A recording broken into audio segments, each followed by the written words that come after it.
स्वागत है आपका डेली एस के यूट्यूब प्लेटफॉर्म पे 30 कदम की 2.0 की सीरीज़ में हम इंडियन कॉन्स्टिट्यूशन के टॉपिक्स ले रहे थे। आज हमारा तीसरा टॉपिक चलने वाला है, तो तीसरा टॉपिक है क्या चीज़ उसको देखते हैं और उसके बाद हम डिस्कस करेंगे क्वेश्चंस में। चलिए आगे बढ़ते हैं इसी में, ठीक है। तो हम लोग का जो तीसरा टॉपिक है वो आपका प्रियम्बल प्रस्तावना है। तो प्रस्तावना हालांकि छोटा सा टॉपिक है, फिर भी 30 क्वेश्चन में देखते हैं कि क्या क्या क्वेश्चन इससे एराइज हो सकते हैं, बन सकते हैं, ठीक है। अब सीधे क्वेश्चन में उतरते हैं। पहला जो क्वेश्चन आ जाएगा आपका, देखना है संविधान की प्रस्तावना किससे शुरू होती है। तो आपको याद रखना है संविधान की प्रस्तावना किससे शुरू होती है। तो आपका यहाँ पर 4 ऑप्शन दिया गया। गवर्नमेंट ऑफ इंडिया से चालू होती है क्या, पीपल ऑफ इंडिया से होती है, we the people of India से होती है, और कॉन्स्टिट्यूएंट असेंबली से होती है। तो आपको याद रखना है हम भारत के लोग, यहाँ से we the people of India से ही आपका संविधान की प्रस्तावना ये चालू होती है। तो इसका आंसर सी आएगा। और इस we the people of India के कॉन्सेप्ट को हमने अमेरिकन कॉन्स्टिट्यूशन से बोरो किया है। अमेरिकन कॉन्स्टिट्यूशन से, यानी कि अमेरिकी संविधान से हमने लिया है। इस चीज को आपको याद रखना है, ठीक है। अगला क्वेश्चन देखते हैं, इसका आंसर देख लेते हैं। हम भारत के लोग ही इसका आंसर है, ठीक है। आगे समझ में दूसरा क्वेश्चन आ जाएगा। प्रस्तावना में भारत को किस प्रकार का राज्य घोषित किया गया है। किस प्रकार का स्टेट होगा, किस प्रकार का स्ट्रक्चर होगा भारत का, ये चीज बोला गया है। तो इसमें पढ़ते हैं, क्या ये संघीय राज्य होगा, फेडरल स्टेट होगा, एकात्मक राज्य होगा, फेडरल आपका यूनिटरी स्टेट होगा, संपूर्ण प्रभुत्व संपन्न sovereign socialist secular democratic Republic होगा, कि लोकतांत्रिक आपका साम्राज्य होगा, एम्पायर बोलेगा, ठीक है। तो यहाँ पर आपका जो ऑप्शन दिखाई दे रहा है, तो आपको आंसर लेना है कौन सा, आपका संपूर्ण प्रभुत्व संपन्न समाजवादी धर्मनिरपेक्ष और आपका लोकतांत्रिक गणराज्य होगा, रिपब्लिक होगा। बोला साम्राज्य का बात नहीं किया है, तो साम्राज्य और गणराज्य अलग अलग चीजें हैं। इस चीज का क्यों इस चीजों को लिया गया है, इसको आंसर क्यों लिया गया, तो हमको हमारा जो टॉपिक और प्रियम्बल है, प्रस्तावना है, तो प्रस्तावना में ये चीज मेंशन है, इस चीज को आपको याद रखना है। क्लियर हो गया। तो इसका आंसर क्या आ जाएगा, आपका आंसर आएगा आपका sovereign socialist secular democratic Republic का बात आ जाएगा। अगला क्वेश्चन चलते हैं, ठीक है। अगले क्वेश्चन में क्या चीज बोला गया है, छोटे छोटे क्वेश्चन है। इसमें बोला द टर्म सोवरेन मीन्स, इसका मीनिंग पूछ रहा है आपका, क्या चीज मिला। देश पूर्ण रूप से स्वतंत्र है, राजा सर्वोच्च है, संसद सर्वोच्च है, न्यायपालिका सर्वोच्च है। तो यहाँ पर हम डिस्कस करते हैं क्या चीज हो सकता है। क्या संसद सर्वोच्च है, तो यहाँ पर संसद सर्वोच्च नहीं माना जा सकता। क्या राजा सर्वोच्च है, यहाँ पर कोई मोनार्की सिस्टम है क्या, या मोनार्की है क्या, या राज शासन है क्या भारत में, तो भारत में राज शासन नहीं है। तो ये भी चीज गलत हो गया, ये भी चीज गलत। न्यायपालिका सर्वोच्च है क्या, तो न्यायपालिका भी सर्वोच्च नहीं है। तो आपका संपूर्ण प्रभुत्व संपन्न का मतलब, सोवरेन का मतलब आ जाएगा देश पूर्ण रूप से क्या है, स्वतंत्र है। ऐसा क्यों चीज बोला गया, क्योंकि हम लोग गुलाम थे। ये बोला जा सकता है किसके, ब्रिटिश रूल के, ब्रिटिश शासन के अंतर्गत हम गुलामी 300 साल का झेले हैं। इसी कारण यहाँ पर हम जब स्वतंत्र हो गए, यानी कि हम किसी पे डिपेंडेंट नहीं है, हम किसी पे निर्भर नहीं है, हम स्वतंत्र हैं। अपने लक्ष्यों को निर्धारित करने में, डिसाइड करने में, हर चीजें करने में हम स्वतंत्र हैं। किसी का भी हमारे ऊपर प्रेशर नहीं है। तो इसी कारण ये आंसर लिया गया, the country is completely independent. ये आंसर इसका आएगा, ठीक है। अगला जो क्वेश्चन आ जाएगा आपको, अगला क्वेश्चन है समाजवादी शब्द की प्रस्तावना में किस संशोधन से जोड़ा गया है। तो आपको याद रखना है, ये जो संशोधन है आपका कौन सा संशोधन है, 42वां संविधान संशोधन है, 42nd अमेंडमेंट 1976 का है। तो आपको याद रखना है SPA, 3 चीज को याद रखना है। S से आ जाएगा आपका कौन सा, आपका समाजवादी, यहाँ पर लिखा होगा ये समाजवादी।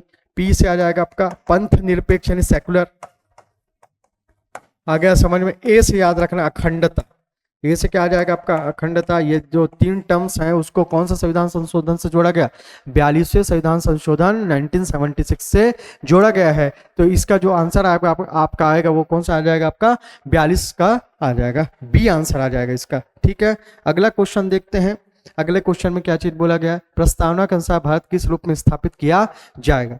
प्रस्तावना के अनुसार अभी चर्चा कर चुके हैं कि भारत को हम एक मोनार्की सिस्टम में डेवलप ना करके, स्ट्रक्चर वैसा ना बना के, राज्य शासन जैसी व्यवस्था ना बना के, हम इसको एक गणराज्य बनाएंगे। क्या बनाएंगे, गणराज्य यानी रिपब्लिक बनाएंगे। तो इसका सीधा सीधा आंसर आ जाएगा आपका कौन सा, आपका रिपब्लिक के रूप में देखा जाएगा इंडिया को, इस चीज को, ठीक है।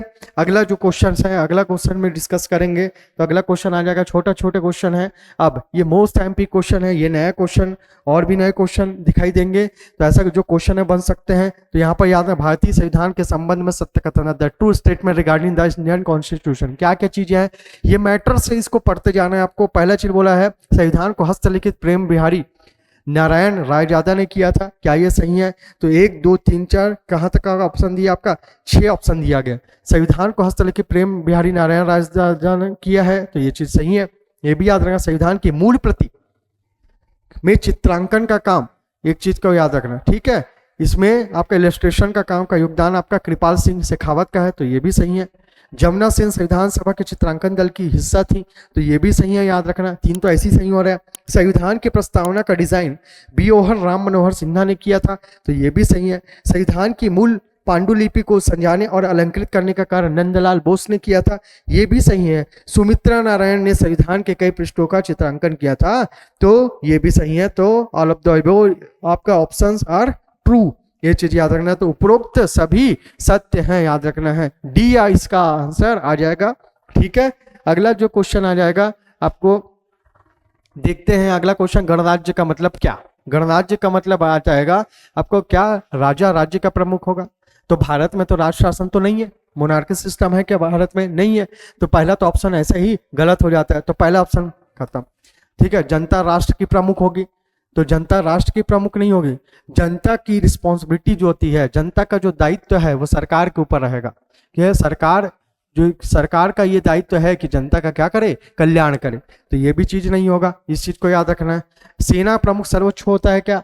क्या कि राष्ट्रपति प्रमुख होता है? हमारे यहाँ राष्ट्रपति प्रमुख होता है, इस चीज को याद रखना है। वो सेना का सर्वोच्च सेनापति होता है, supreme commander of our army is president, ठीक है। तो ये चीज को याद रखना, तो ये भी चीज नहीं होता। तो बचा क्या? सी, राष्ट्राध्यक्ष वंशानुगत नहीं होता। The head of the state should not be hereditary, इस चीज को याद रखना है। यानी कि जो आपका हेड बनेगा उसका बेटा का बेटा का बेटा यही हेड बनते जाए, तो फिर क्या सिस्टम ये बोला जाएगा? ये मोनार्कियल सिस्टम आ जाएगा, राज शासन का ही एक एग्जाम्पल आ जाएगा, ठीक है। तो ऐसा हमारे यहाँ तो ऐसा अरेंजमेंट या फिर सिस्टम या फिर स्ट्रक्चर नहीं बना हुआ है, इसी कारण इसका आंसर आएगा कि राष्ट्राध्यक्ष वंशानुगत नहीं होता है, ठीक है। सी इसका आंसर आ जाएगा। क्लियर हो गया।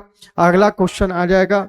अगला क्वेश्चन देखते हैं, प्रस्तावना का नैतिक मार्गदर्शन किसे दर्शाता है? What does the preamble's moral guidance represent? क्या रिप्रेजेंट करता है इसका? मोरल क्या है आपका बताते हैं, क्या चीज बताता है इसके मोरल को, ये चीज को देखते थे। क्या आर्टिकल बताता है क्या? तो आर्टिकल हमको वेराइटीज बताता है, जैसे कई बार फंडामेंटल राइट के बारे में बताएगा, फंडामेंटल ड्यूटी के बारे में बताएगा, हर चीज के बारे में आर्टिकल तो बता रहे हैं। क्या पर्टिकुलर ये मौलिक है फंडामेंटल ड्यूटी को बताता है, क्या पर्टिकुलर राज्य के डीपीएसपी को बताता है? तो ये तीनों तो नहीं आने वाले, इस चीज को याद रखना। तो बचा क्या आपका? प्रीएम्बल। क्या बच गया आपका? ऑब्जेक्टिव या फिर आपका उद्देश्य, ये चीज बन गया है, तो ऑब्जेक्टिव इसका आंसर होगा, आपको याद रखना है, ठीक है। आगे समझ में आगे चलते हैं। इसी में ही प्रस्तावना किस भाषा में अपनाई गई है? तो हमारी जो प्रीएम्बल है, तो आपको याद रखना हिंदी तथा इंग्लिश दोनों भाषा में ये अपनाई गई है, तो इसका आंसर आ जाएगा आपका सी, ठीक है। चल आगे का क्वेश्चन क्या है? तो आगे का क्वेश्चन लिखा हुआ है, हम लोग वाक्यांश दर्शाता है। The phrase we the people indicate क्या दर्शाता है? शासन जनता से होता है, संविधान सरकार ने बनाया है, सुप्रीम कोर्ट सर्वोच्च है, सेना सर्वोच्च है। किससे शासन? तो सेना सर्वोच्च है क्या हमारे यहाँ? मिलिट्री सुप्रीम है क्या? तो ये तो गलत है आपका। क्या सुप्रीम कोर्ट इज सुप्रीम? ये भी गलत है आपका। The constitution is made by the government, ठीक है, ये चीज आ जाएगा, तो ये भी गलत है। तो क्या आएगा? Government by the people, that is the answer, ठीक है। आगे समझ में, तो ए का ऑप्शन जो होता है हम लोग वाक्यांश का मतलब यही चीजें आएगा, इस चीज को आपको याद रखना है, ठीक है। अगला क्वेश्चन, प्रस्तावना भारतीय संविधान का क्या है? तो क्या है पूछ रहा है? Preamble of the Indian constitution is, तो क्या चीज आएगा? क्या अपेंडिक्स है? ये नहीं है आपका। क्या शेड्यूल है? ये नहीं है। ये तो शेड्यूल तो एक पार्ट है, आर्टिकल भी एक क्या है आपका? पार्ट है, तो ये भी नहीं हो सकता। तो क्या आएगा आपका? प्रपोजिशनल स्टेटमेंट है, प्रस्तावित वक्तव्य है, इस चीज को आपको याद रखना है। तो ये आंसर आपका ए आ जाएगा, इस चीज को ध्यान देंगे, ठीक है। आगे समझ में अगला जो क्वेश्चन है, अगला क्वेश्चन आपका आ जाएगा, ठीक है। लोकतांत्रिक का अर्थ आएगा, डेमोक्रेटिक का मतलब क्या? डेमोक्रेटिक का मतलब आपको समझते हैं, लोकतंत्र जनता का तंत्र, जनता के द्वारा, जनता ही शासन में अपना प्रतिनिधि भेजेगा, रिप्रेजेंटेटिव उन्हीं के जा रहे हैं, और वो रिप्रेजेंटेटिव क्या करेंगे, उनकी रिस्पॉन्सिबिलिटी रहेगी कि आपका सोसाइटी को वेलफेयर बनाए, वेलफेयर सोसाइटी स्टेब्लिश करने का काम रहेगा, सामाजिक कल्याण का काम रहेगा। तो यहाँ पर सत्ता जो होता है आपको याद रखना जनता के पास है, क्योंकि जनता ही ऐसा है जो वोटर्स बनता है, जनता ही वो लोग हैं जो अपने रिप्रेजेंटेटिव को हाउसेस में पहुंचाने का काम करते हैं, चाहे वो डायरेक्टली पहुंचाएं चाहे वो इनडायरेक्टली पहुंचाएं। तो इसका जो आंसर आएगा लोकतंत्र का मतलब आ जाएगा, आपको याद रखना है सत्ता किसके पास है, power rates with the people, ये चीज आंसर आ जाएगा। क्लियर हो गया? ठीक है, आगे का क्वेश्चन करेंगे। प्रस्तावना किस स्थिति को अपनाई गई है, हमने आपका किस स्थिति को प्रियम्बल को अडॉप्ट किया है, तो अडॉप्ट का जो डेट है प्रियम्बल में, तो प्रियम्बल में वो मेंशन हुआ है, उल्लेख है प्रियम्बल में कि एक डेट लिखा हुआ है 26 आपका नवंबर 1949। तो 26 आपका नवंबर कहीं पर दिखाई दे रहा है क्या? 1949 को हमने अपने प्रस्तावना को क्या किया है, आपका अपनाया है, एडॉप्ट किया है 26 नवंबर 1949 को। इस चीज को आपको याद रख। 15 अगस्त 1947 को तो हमारा देश आजाद, बचपन से जानते हैं ये चीजें हम, ठीक है, क्लियर हो गया इस चीज को? ठीक, तो इसका आंसर आ जाएगा आपका ए। ठीक, अगला क्वेश्चन आ जाएगा आपका प्रस्तावना कब लागू हुई है। देखिए पहला जो क्वेश्चन था वो एडॉप्ट हमने किया कब, तो 26 नवंबर 1949 को, 1949 को हमने एडॉप्ट किया, अपनाया है, बट लागू कब होगा तो उसके बाद होगा, जब बनाओगे लागू होगा। लागू होगा कब आपका, तो 26 जनवरी 1950 को लागू किया गया है, इस चीज को आपको याद रखना है। When did the preamble come into force आ जाएगा, तो आपको याद रखना है कि यहाँ पर हमने बी यानी जनवरी 26 को 1950 को हमने क्या किया, इसको हमने कम इनटू फोर्स यानी कि लागू किया है। ठीक है, आगे क्वेश्चन चलते हैं। आगे क्वेश्चन आ जाएगा 15 में प्रस्तावना में जोड़े गए 3 शब्द क्या क्या हैं। तो अभी हमने डिस्कस किया था प्रस्तावना में प्रियम्बल में कौन कौन से वर्ड जोड़े गए हैं, तो 42 1976 से, तो आपको याद करने बोला था मैं SPA, ठीक है, एस से बोला था समाजवादी यानी कि सोशलिस्ट आ जाएगा, पी से बोला था पंथ निरपेक्ष यानी कि आपका आ जाएगा सेकुलर आ जाएगा, और ए से बोला था अखंडता यानी कि इंटीग्रिटी। तो आंसर आपको क्लियर दिख रहा है, आपका आंसर क्या आ जाएगा, आपका बी आंसर आ जाएगा। क्योंकि ये टॉपिक जो होता है आपका प्रियम्बल है, तो प्रियम्बल से छोटे छोटे क्वेश्चन बनेंगे, बट अच्छे क्वेश्चन बनते हैं, तो इसको आप लोगों को ध्यान में रखते जाना है। ठीक है, अगला क्वेश्चन आ जाएगा प्रस्तावना में अखंडता शब्द किससे जोड़ा गया, कौन सा अमेंडमेंट हुआ, तो आपको अभी ही चर्चा की, आपका कौन सा अमेंडमेंट हुआ है, आपका 42nd अमेंडमेंट 1976 को हुआ है, इस चीज को आपको याद रखना है। क्लियर हो गया इतना? ठीक, आगे चलेंगे। इसी में ही प्रस्तावना का विचार किससे प्रेरित किया गया था, किससे प्रेरित था आपको याद रखना है। तो प्रियम्बल का जो कॉन्सेप्ट हमने कहाँ से लिया, आपका अमेरिकी संविधान से लिखा है, अमेरिकन कॉन्स्टिट्यूशन से हमने अडॉप्ट किया या बोरो किया है, या इसके आइडिया को लिया है, अमेरिकन आपके संविधान से इसको लिया गया है, इस चीज को याद रखना। अगला क्वेश्चन है बंधुता का उद्देश्य क्या है, what is the purpose of the fraternity, बंधुता का क्या उद्देश्य दिखता है, क्या न्याय, यहाँ पर 4 ऑप्शन आपको दिखाई दे रहे हैं। पहला क्या दे, न्याय उपलब्ध कराना, ठीक, दूसरा राष्ट्र की एकता सुनिश्चित करना, धर्म की रक्षा करना, लोकतांत्रिक संस्थाओं का क्या करना, आपका विकास करना। क्या न्याय उपलब्ध कराता है, तो न्याय उपलब्ध कराना न्यायपालिका का काम है, जुडिशरी का काम है। धर्म की रक्षा करने का काम केवल यही काम होगा क्या उसका, फ्रेटर्निटी का, तो ये चीजें तो नहीं। लोकतांत्रिक संस्थाओं का विकास करना, ये भी नहीं होगा, ये भी नहीं होगा, ये भी नहीं, तो होगा क्या, राष्ट्र की एकता सुनिश्चित करना, इंश्योरिंग नेशनल आपका यूनिटी को। ठीक है, बंधुता का मतलब यही आएगा, बी आंसर आ जाएगा इसका, इस चीज को आपको याद रखना है। अगला क्वेश्चन में चलते हैं। तो अगला क्वेश्चन दिया हुआ प्रस्तावना का परीक्षण किस मामले में हुआ था। प्रस्तावना का परीक्षण ये प्रियम्बल को कौन से मैटर्स में देखा गया था, कौन से केस से रिलेटेड है, बोला गया था शाहबानो केस से रिलेटेड नहीं है, मेनका गांधी केस से भी रिलेटेड नहीं है, मिनर्वा मिल से भी नहीं है, तो किससे हो जाएगा, आपका केशवानंद भारती केस से इसका रिलेशन आ जाएगा। इस चीज को आपको याद रखना है। तो छोटा मैटर है बट याद रखते जाना है कि कभी कभी आपका ट्रिकी क्वेश्चन आ जाएगा कि इतने आसान क्वेश्चन लगते हैं लेकिन इसको पढ़ना पड़ेगा। ठीक है, कि प्रियम्बल को कभी छोड़ दिया ऐसा तो नहीं होना चाहिए। तो यहाँ की क्वेश्चन जो होता है आप पढ़ेंगे तो आपको क्लियर होते जाएगा। ठीक है, तो इसका आंसर आ जाएगा आपका ए। चलिए अगला क्वेश्चन है क्वेश्चन नंबर 20 में लिखा हुआ है how many types of freedoms are given in the words of the preamble. कितने प्रकार के प्रस्तावना में स्वतंत्रता की बात की गई है, फ्रीडम की कितने टाइप के बात की गई है। तो इसका आंसर आ जाएगा आपका 5। क्या आंसर आ जाएगा आपका 5 आ जाएगा। कौन कौन सा आएगा, एक आ जाएगा विचार, विचार अभिव्यक्ति आ जाएगा आपका, कौन सी आ जाएगी, विचार अभिव्यक्ति, विश्वास, धर्म और उपासना। ये पांचों चीजों की बात की गई है। तो 5 प्रकार की स्वतंत्रता यानी कि फ्रीडम की बात की गई है प्रियम्बल में। विचार की, अभिव्यक्ति की, ठीक है, आ जाएगा। आप सोच सकते हैं, आप अभिव्यक्ति यानी कि एक्सप्रेस कर सकते हैं, रिलीजियस बेस्ड कोई मैटर में सोच सकते हैं, अपने रिलीजन का फेथ रख सकते हैं, ठीक है, आपका वर्शिप कर सकते हैं। ये सब चीज़ों को आपका इसमें शामिल किया गया। तो 5 टाइप के फ्रीडम के बारे में यहाँ पर बात किया। तो फ्रीडम से बोलेगा तो कितने टाइप के फ्रीडम्स हैं प्रियम्बल में, तो 5 टाइप के फ्रीडम है। क्लियर, इस चीज को आपको याद रखना है। ठीक, आगे आगे देखेंगे प्रस्तावना में न्याय किस सूची से संबंधित है। तो न्याय का किस टाइप का न्याय का बोलता है आपका, देखिए कौन कौन सा न्याय का बोलेगा। तो आपका पॉलिटिकल जस्टिस, सोशल जस्टिस और इकोनॉमिक जस्टिस, ये तीनों जस्टिस को लेके चला है, इसी में बात करता है। इस जस्टिस में इंक्लूड है ये 3 मैटर्स। इसी का आंसर आ जाएगा ऑल ऑफ द एबो। ठीक है, ऑल ऑफ द एबो को आंसर ले लेना है आपको। ठीक, अगला क्वेश्चन आ जाएगा, निम्न में से कौन सा प्रस्तावना में नहीं है। ठीक है, कौन सा प्रस्तावना में नहीं है। तो क्या मैटर ऐसे है, क्या टॉपिक है जो प्रियम्बल से रिलेटेड नहीं है या प्रियम्बल में मेंशन नहीं है, पूछ रहा है। जो प्रियम्बल लिखा हुआ है with the people of India या हम भारत के लोग से लेकर पूरा प्रियम्बल जो लिखा हुआ है, ड्राफ्ट जो बना हुआ है, उसमें क्या ऐसा चीज है जो यहाँ पर प्रियम्बल में नहीं दिया गया है। तो हम पढ़ चुके, जस्टिस दिया हुआ है, इक्वेलिटी का भी बात हुआ है, फ्रेटर्निटी का भी बात हुआ है, ठीक है, और टैक्सेशन का बात नहीं हुआ। तो आंसर आ जाएगा कौन सी बात नहीं हुई, टैक्सेशन यानी कराधान की यहाँ पर बात नहीं हुई है। इस चीज को आपको याद रखना है। क्लियर हो गया। अगला क्वेश्चन है, प्रस्तावना को संविधान की किस विशेषता का दर्पण कहा जाता है। ठीक है, प्रियम्बल को हमारे कॉन्स्टिट्यूशन का क्या फीचर है उसको देखा जाता है प्रियम्बल में। तो यहाँ पर बात करेंगे क्या फंडामेंटल राइट का बोला जाता है, तो ये चीज नहीं आएगा, याद रखना। क्या पॉलिसीज का बताता है, तो पॉलिसीज बनाने का काम, पॉलिसी मेकिंग का काम किसका, गवर्नमेंट का है, तो इससे भी नहीं आएगा। स्ट्रक्चर के बारे में बताता है, तो स्ट्रक्चर के बारे में आपका ये चीज भी नहीं आएगा। तो क्या आ जाएगा आपका, प्रियम्बल या ऑब्जेक्टिव बोल सकते हैं या फिर प्रियम्बल बोलते हैं। तो इसके बारे में ये डिस्कस करता है, इस चीज को आपको याद रखना है।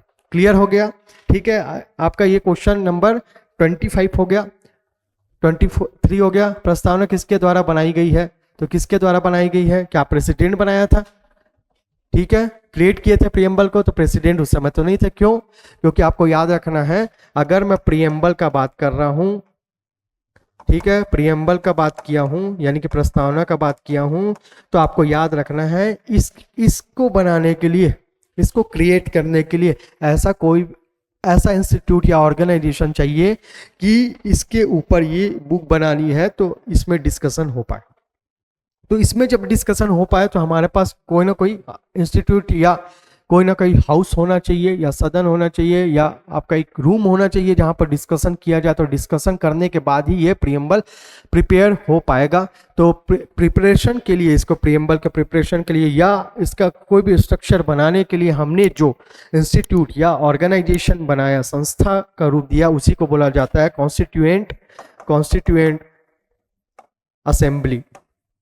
तो आंसर आ जाएगा आपका कौन सा, संविधान सभा आ जाएगा। ठीक है, क्रिएट हुआ है कहां पर, आपका संविधान सभा में। इस चीज को आपको याद रखना है। क्लियर हो गया। अगला, प्रस्तावना में स्वतंत्रता किससे संबंधित नहीं है। तो हमने बात किया था अभी, स्वतंत्रता किससे संबंधित नहीं है। स्वतंत्रता यानी कि फ्रीडम कितने टाइप का दिया गया है, तो 5 टाइप का बताया था। विचार का बताया था, अभिव्यक्ति का बताया था, विश्वास का, धर्म का और उपासना का स्वतंत्रता बताया था। ठीक है, आगे समझ में। तो किसका बात नहीं किया गया है, तो अवसर की। अवसर की क्या है आपकी, समानता है। अवसर की क्या है आपकी, समानता, इक्वेलिटी की बात करता है, इक्वेलिटी का बात करता है। तो ये ऑप्शन नहीं आएगा, बाकी सब तो आपका दिखाई दे रहा है। तो सी इसका आंसर होगा, इसको आपको याद रखना है। ठीक है, आगे चलते हैं। इसी में आगे स्थिति की समानता का बात करता है। तो कैसी स्थिति होनी चाहिए कि यहाँ पर बोलता है इक्वेलिटी ऑफ स्टेटस का बात करता है, इक्वेलिटी का बात करता है। तो कैसे इक्वेलिटी, सोसाइटी कैसे इक्वल दिखाई देगी। जो मेन स्ट्रीम से नहीं जुड़े हैं, जो मुख्य धारा से नहीं जुड़े हैं, उनको जोड़ने की बात की जाएगी। तो जोड़ेंगे कैसे, कैसे इक्वलिटी आएगी? जब हर तरीके से आप इक्वलिटी के बारे में सोचेंगे, जैसे सोशल इक्वलिटी समाज के बारे में सोचेंगे तो, पॉलिटिकल इक्वलिटी के बारे में सोचेंगे तो, और रिलीजियस इक्वलिटी, ये तीनों इक्वलिटी के बारे में सोचेंगे तो तभी ये दर्शाएगा, आपको शो अप करेगा क्या क्या स्थिति की समानता के बारे में। तो इसका आंसर आ जाएगा आपका कौन सा? ऑल ऑफ द एबो आज इसका आंसर आ जाएगा। क्लियर हो गया? चलिए आगे चलेंगे। ठीक है, आगे क्वेश्चन आ जाएगा आपका कौन सा? एकता और अखंडता प्रस्तावना में किसका संकेत करती है? किसका संकेत करेगी? क्या समाजवाद सोशलिज्म का करती है? तो सोशलिज्म का तो नहीं करती है। पॉलिटिकल स्टेबिलिटी का करती है? क्या सिर्फ इसी का करेगी? तो इसी का नहीं करेगी। इकोनॉमिकल डेवलपमेंट का करती है क्या? तो इसको नहीं करेगी। तो किसका करेगी? तो नेशनल यूनिटी का करती है। तो आंसर आ जाएगा आपका ए। ठीक है, तो यहाँ पर आपको यूनिटी ही लिखा है तो नेशनल यूनिटी का ही बात किया जाएगा, इस चीज को आपको याद रखना है। ठीक है, अगला जो क्वेश्चन आ जाएगा, ठीक है, निम्न में से कौन सा संशोधन प्रस्तावना से जुड़ा है? तो बार बार हम लोग यही हमको रटा गया है, तो ये चीज को याद रखना। ये वाला अमेंडमेंट का रिलेशन किससे? आपका प्रियम्बल से। किससे? आपका प्रियम्बल यानी प्रस्तावना से है। और आपको ये भी याद रखना है कि प्रस्तावना में केवल और केवल एक ही बार संशोधन हुआ है, अमेंडमेंट एक ही बार हुआ है, और वो जो अमेंडमेंट जो बता रहे हैं वो यही अमेंडमेंट है। एस, पी और ए, इसको याद रखना है। समाजवादी, पंथ निरपेक्ष और अखंडता, ये टर्म्स को ऐड किया गया है, और ये पहला और अभी तक का हुआ लास्ट मान सकते हैं कि एक ही बार संशोधन हुआ, अमेंडमेंट हुआ है, किसमें? प्रियम्बल में। ठीक है, अगला को जो क्वेश्चन आ जाएगा, प्रस्तावना का प्रारूप किसने तैयार किया था? तो आपको ड्राफ्ट जो बनाया था, ठीक है, ये बोल सकते हैं हम किसको? तो जवाहरलाल नेहरू ने किया था। उद्देश्य का प्रस्ताव बोलते हैं इसी को ही। ठीक है, ऑब्जेक्टिव रिवॉल्यूशन बोला जा सकता है, या आपका ऑब्जेक्टिव प्रपोजल बोला जा सकता है। लाने वाले कौन थे? आपके जवाहरलाल नेहरू थे। तो इसका आंसर हो जाएगा ए। ठीक है, आगे समझ में। लास्ट क्वेश्चन आ गया आपका कौन सा शब्द संशोधन से पहले प्रस्तावना में नहीं था? तो आपको बार बार बता रहे हैं, तो आंसर कौन सा आ जाएगा? अखंडता यानी कि इंटीग्रिटी, इसका आंसर आ जाएगा। ठीक है, तो हालांकि ये जो आज पढ़े हैं वो सिर्फ एक ही टॉपिक था, प्रियम्बल का था, तो इतने क्वेश्चन थे, वो थोड़ा जो क्वेश्चन की वैरायटीज थी तो इतनी तो बनी है, लेकिन आपको इससे क्लियर हो जाएगा पूरा का पूरा प्रियम्बल का मैटर। तो आगे भी हम लोग के साथ बने रहिए, ऐसे ही हम लोग जोश से आगे बढ़ते जाएंगे और आगे का टॉपिक भी क्लियर करते जाएंगे। धन्यवाद। जय हिंद, जय भारत, जय छत्तीसगढ़।